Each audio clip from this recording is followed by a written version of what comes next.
Chapter 4, Avoid Blunders.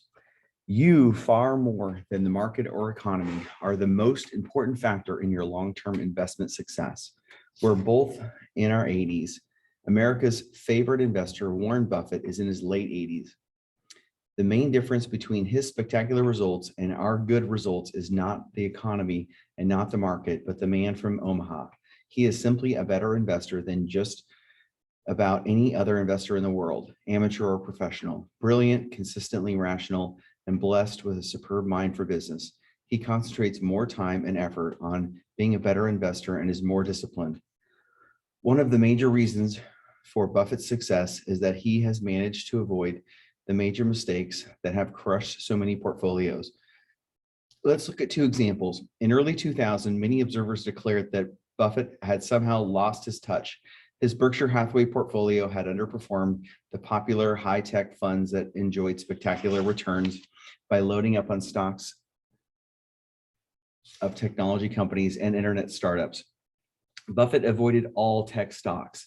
He told his investors that he refused to invest in any company whose business he did not fully understand, and he didn't claim to understand the complicated, fast-changing technology business, or where he could not figure out how the business model would sustain a growing stream of earnings.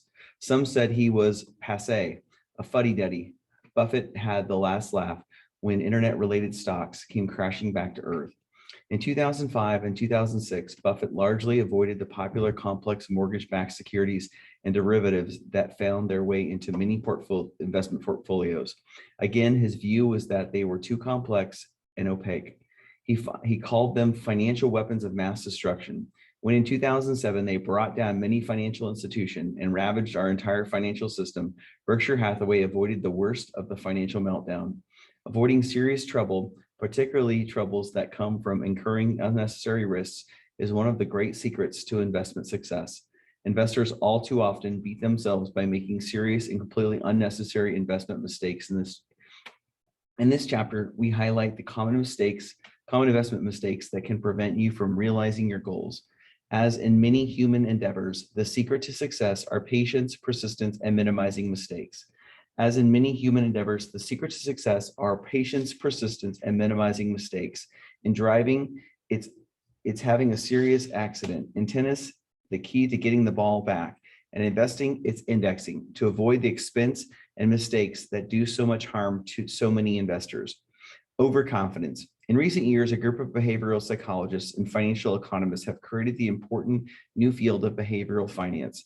Their research shows that we are not always rational, and that in investing, we are often our worst enemies. We tend to be overconfident, harbor illusions of control, and get stampeded by the crowd. To be forewarned, it is to be forearmed. At our two favorite universities, Yale and Princeton, psychologists are found of giving students questionnaires asking how they compare with their classmates in respect to difficult skills. For example, students are asked, "Are you a more skillful driver than your average classmate?" Invariably, the overwhelming majority answer that they are above average drivers compared with their classmates. Even when asked about their athletic ability, where no one would think it is more difficult to delude oneself, students generally think of themselves as above average athletes, and they see themselves as above average dancers, conservationists, friends, and so on. And so it is with investing. If we do make a successful investment, we confuse luck with skill. It is easy in early 2000 to delude yourself that you were an investment genius when your internet stock doubled and then doubled again. The first step in dealing with the pernicious effects of overconfidence is to recognize how pervasive it is. In amateur tennis, the player who steadily returns the ball with no fancy shots is usually the player who wins. Similarly, the buy and hold investor who prudently holds a diversified portfolio of low-cost index funds through thick and thin is the investor most likely to achieve her long-term investment goals. Investors should avoid any urge to forecast the stock market. Forecasts, even forecasts by recognized experts, are unlikely to be better than the random guess. It will fluctuate, declared JP Morgan when asked about the expectation for the stock market. He was right. All other market forecasts usually estimating the overall direction of the stock market are historically about 50% right and 50% wrong. You wouldn't bet much money on a coin toss, so don't even think of acting on stock market forecasts. Why? Forecasts of many real economy developments based on hard data are wonderfully useful. So we are weather forecasts. Market forecasting is many times more difficult. Market forecasts have a poor record because the market is already the aggregate result of many well-informed investors making their best estimates and expressing their views with real money. Predicting the stock market is really predicting how other investors will change the estimates they are now making with all their best efforts. This means that for a market forecaster to be right, the consensus of all others must be wrong, and the forecaster must determine in which direction, up or down, the market will be moved by changes in the consensus of those same active investors. Warning, as human beings, we like to be told what the future will bring. Soothsayers and astrologists have made forecasts throughout history. A panoply of genial myths have been part of the human experience for centuries, and we're all still human. Buildings don't have a 13th floor. We avoid walking under ladders, toss salt over our shoulders, and don't step on cracks in the sidewalk. Querceta has charm as a tune, but it gives no real satisfaction. The longest study of experts' economic forecasts was performed by Philip Tetlock, a professor at the Haas Business School of the University of California, Berkeley. He studied 82,000 predictions over 25 years by 300 selected experts. Tetlock concludes that experts' predictions barely beat random guesses. Ironically, the more famous the expert, the less accurate his or her predictions tended to be. So as an investor, what should you do about forecasts? Forecasts of the stock market, forecasts of interest rates, forecasts of the economy? Answer, nothing. You can save time, anxiety, and money by ignoring all market forecasts. As an investor, what should you do about forecasts? Forecasts of the stock market, forecasts of interest rates, forecasts of economy? Answer, nothing. You can save time, anxiety, money by ignoring all market forecasts. Beware of Mr. Market. As people, we feel safety in numbers. Investors tend to get more and more optimistic and unknowingly take greater and greater risks during bull markets and periods of euphoria. That is why speculative bubbles feed on themselves. But any investments that has become a widespread topic of conversation among friends or has been hyped by the media is very likely to be unsuccessful. Throughout history, some of the worst investment mistakes have been made by people who have been swept up in the speculative bubble. Whether the tulip bulbs in Holland during the 1630s, real estate in Japan during the 1980s, or internet stocks in the United States during the late 90s, following the herd, believing this time it's different, has led people to make some of the worst investment mistakes. Just as contagious euphoria leads investors to take greater and greater risks, the same self-destructive behavior leads many investors to throw in the towel and sell our near market's bottom when pessimism is rampant and seems most convincing. One of the most important lessons you can learn about investing is to avoid following the herd and getting caught up in market-based overconfidence or discouragement. Beware of Mr. Market. First described by Benjamin Graham, the father of investment analysis, two mythical characters compete for our attention as investors. One is Mr. Market and one is Mr. Value. Mr. Value invents, manufactures, and sells all the many goods and services we all need. Working hard at repetitive and often boring tasks, conscious Mr. Value beavers away day and night, making our complex economy perform millions of important functions day after day. He's seldom exciting, but we know we can count on him to do his best to meet our needs, to meet our wants. While Mr. Value does all the work, Mr. Market has all the fun. Mr. Market has two malicious objectives. The first is to trick investors into selling stocks or mutual funds at or near the market bottom. The second is to trick investors into buying stocks or mutual funds at or near the top. Mr. Market tries to trick us into changing our investments at the wrong time, and he's really good at it. Sometimes terrifying, sometimes gently charming, sometimes compellingly positive, sometimes compellingly negative, but always engaging. This malicious, high-maintenance economic gigolo has one objective: to cause you to do something.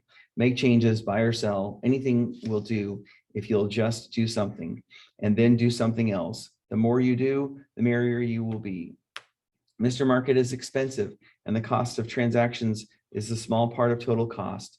The large part of the total cost comes from the mistakes he tricks us into making, buying high and selling low. Look at the crafty devil's record of success. Here's how he has been tricking investors as a whole. In the next figure, we superimpose the flows of money going into equity mutual funds against the general level of market prices. The lesson is unmistakable. Money flows into funds when prices are high. Investors pour money into equity mutual funds at exactly the wrong time. More money went into equity mutual funds during the fourth quarter of 1999 and the first quarter of 2000, just at the top of the market than ever before. And most of the money that went into the market was directed to the high technology and internet funds, the stocks that turned out to be the most overpriced and then declined the most during the subsequent bear market. And more money went out of the market during the third quarter of 2002 than ever before. As mutual funds, we redeemed or liquidated just as at the market trough. Note also that during the punishing bear market of 2007-2008, new record withdrawals were made by investors who threw in the towel and sold their mutual fund shares at record lows just before the first and often best part of the market recovery. It's not today's prices or even next year's prices that matter. It's the price you'll get when it's your time to sell to provide spending money during your years of retirement. For most investors, retirement is a long way off in the future. Indeed, when pessimism is rampant and market prices are down, is the worst time to sell out or to stop making regular investment contributions. The time to buy is when stocks are on sale. Investing is like raising a teenager. Interesting along the way. Oops, hold on a second. Interesting along the way as they grow into fine adults. Experienced parents know to focus on the long term, not the dramatic daily dust ups. The same applies to investing. Don't let Mr. Market trick you into either exuberance or distress, just as you do when the weather is really extreme. Remember the ancient counsel, this too shall pass. You don't care if it's cold and raining or warm and sunny 10,000 miles away because it's not your weather. The same detachment should apply to your 401k investments until you approach retirement. Even at age 60, chances are you will live another 25 years and your spouse may live several years more. The penalty of timing. Does the timing penalty, the cost of second guessing the market, make a big difference? You bet it does. The stock market as a whole has delivered an average rate of return of about 9.5% over long periods of time. But that return only measures what a buy and hold investor would earn by putting money in at the start of the period and keeping her money invested through the thick and thin. In fact, the returns actually earned by average investors are at least 2 percentage points, almost 1/4 lower, because the money tends to come in at or near the top and out at or near the bottom. In addition to the timing penalty, there is also a selection penalty. When money poured into equity mutual funds in late 1999 to early 2000, most of it went to the riskier funds, those invested in high techs and internet stocks. The staid value funds, which held stocks selling at low multiples of earnings and with high dividend yields, experienced large withdrawals. During the bear market that followed, these same funds held up very well against the growth funds, suffered large price declines. That's why the gap between the actual returns of investors and the overall market returns is even larger than the 2% gap cited earlier. Fortunately, there's hope. Mr. Market can only hurt us if we let him. That's why all need to learn that getting tricked or duped by Mr. Market is actually our fault. As Mom said, we can only get teased or insulted or hurt by bad people if we let them. As an investor, you have one powerful way to keep from getting distressed by devilish Mr. Market. Ignore him. Just buy and hold one of the broad-based index funds that we list on page 89 to 91. More mistakes. Psychologists have identified a tendency in people to think they have control over events, even when they have none. For investors, such illusion can lead them to overvalue a losing stock in their portfolio. It can also lead people to imagine there are trends when none exist, or believe that they spot a pattern in a stock price chart and thus predict the future. Charting is akin to astrology. The changes in stock prices are very close to a random walk. There is no dependable way to predict the future movements of a stock price from its past wanderings. The same holds true for supposed seasonal patterns. Even if they appear to have worked for decades in the past, once everyone knows there is a Santa Claus rally in the stock market between Christmas and New Year's Day, the pattern will evaporate. This is because investors will buy one day before Christmas and sell one day before the end of the year to profit from the supposed regularity. But then investors will have to jump the gun even earlier, 2 days before Christmas, and selling 2 days before the end of the year. Soon all the buying will be done well before Christmas, and the selling will take place right around Christmas. Any apparent stock market pattern that can be discovered will not last, as long as there are people around who will try to exploit it. Psychologists also remind us that investors are far more distressed by losses than they are delighted by gains. This leads people to discard their winners, even winners, and if they need cash, and hold on to their losers because they don't want to recognize or admit that they made a mistake. Remember, selling winners means paying capital gains taxes, when selling losers can produce tax deductions. So if you need to sell your losers. At least that way you get a tax deduction rather than an increase in your tax liability. Minimize cost. There is one investment truism that, if followed, can dependably increase your investment returns. Minimize your investment costs. We have spent 2 lifetimes thinking about which mutual fund managers will have the best performance year in and year out. Here's what we now know. It was and is hopeless. There is one investment truism that is, if followed, can dependably increase your investment returns. Minimize your investment cost. Here's why. Past performance is not a good predictor of future returns. What does predict investment performance are the fees charged by the investment manager. The higher the fees you pay for investment advice, the lower your investment return. As our late friend Jack Bogle liked to say, in the investment business, you get what you don't pay for. Let's demonstrate this proposition with a simple table shown below. We look at all equity mutual funds over a 10-year period and measure the rate of return produced for their investors, as well as the costs charged and the implicit costs of portfolio turnover, the cost of buying and selling portfolio holdings. We then divide the funds into quartiles and show the average returns and average costs for each quartile. The lowest cost quartile funds produce the best returns. If you want to own a mutual fund with top quartile performance, buy a fund with low costs. Of course, the quintessential low cost funds are the index funds we recommend throughout this book. If we measure after-tax returns, recognize that high turnover funds tend to be tax inefficient. And our conclusion holds with even greater force.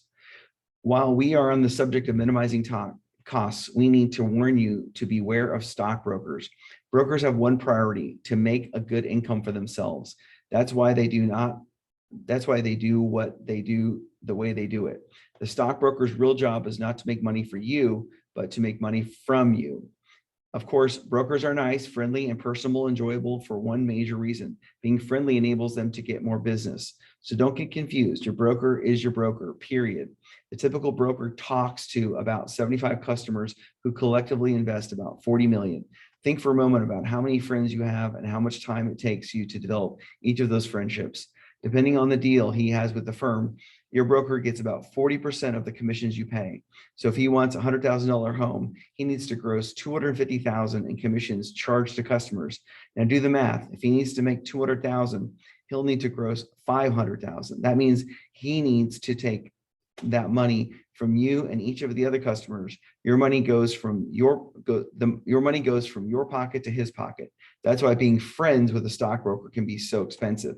Like Mr. Market, a broker has one priority: getting you to take action, any action. We urge you not to engage in gin rummy behavior. Don't jump from stock to stock or from mutual fund to fund as if you were selecting and discarding cards in a gin rummy game, and thereby running up your commission costs and probably adding to your tax bill as well. In fact, we don't think individual investors should try to buy individual stocks or try to pick particular actively managed mutual funds. Buy and hold low-cost, broad-based index funds, and you are likely to enjoy well above average returns because of the low costs you pay.